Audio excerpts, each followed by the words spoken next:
कर भेणा तू केते बाण मरे सी आखिर जोक फन दीगे आखिर जोक फन दीगे तू ओढ़क कबर मणी से ओ केस न कर फरमान दूली इवे मुफ्त सजाई पैसे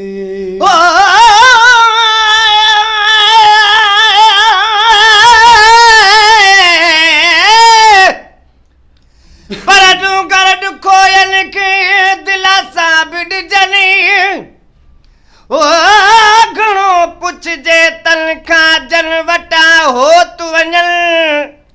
तू किया सदा तन पहण पेर दुखो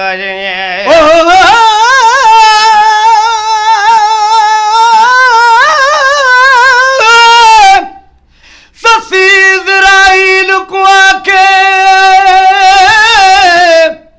क्यों प्या धड़का ले दई ओ सुनली जी एक गाल दसागे मुफ्ता जोर प्याले दई मैं जाना ते रब जाने विच तू क्यों मुँह विझे दई ओ केस लुखा दी मारी दी क्यों अलड़े जख्म लुखे दई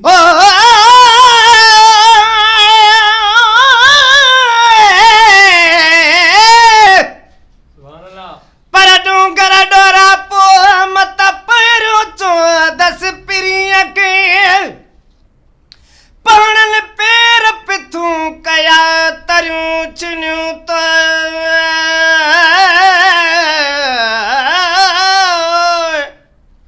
रहम न पई रूह में कदर मुंहिंजो को हाणे वाका कंदस वो मुसी जबल थो जाड़ो करे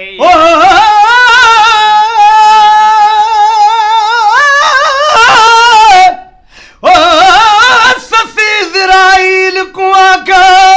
मुफ्त नथी तबारे ओ जान मेरी विच जान होवे ताकिन वन नहीं इनकार मुँह तू कबल मौत दी मोजिए ते कर घन गीला सारे ओ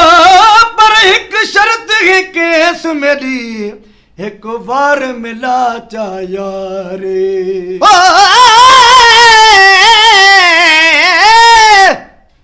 सुती जागा जी ससु जी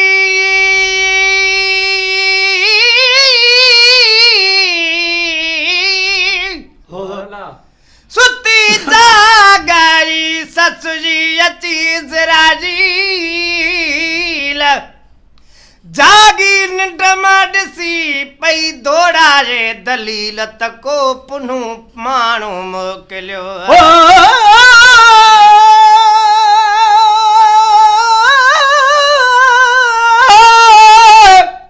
ससी इज़राइल को अर्ज करे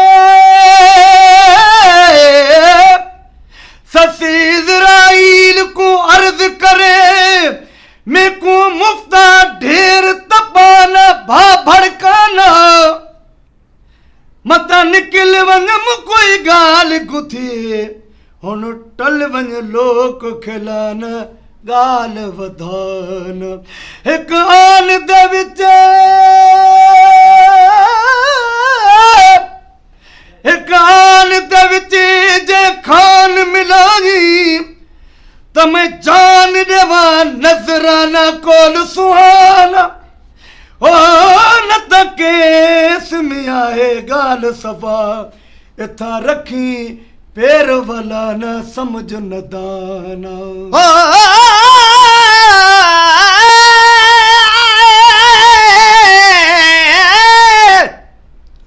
अगे उठरल मुंह भेरे माट थी पलाणी दे पाणसी कुछ यो की न कुठन काजा मां मुठन हुनन साण हिया पेरी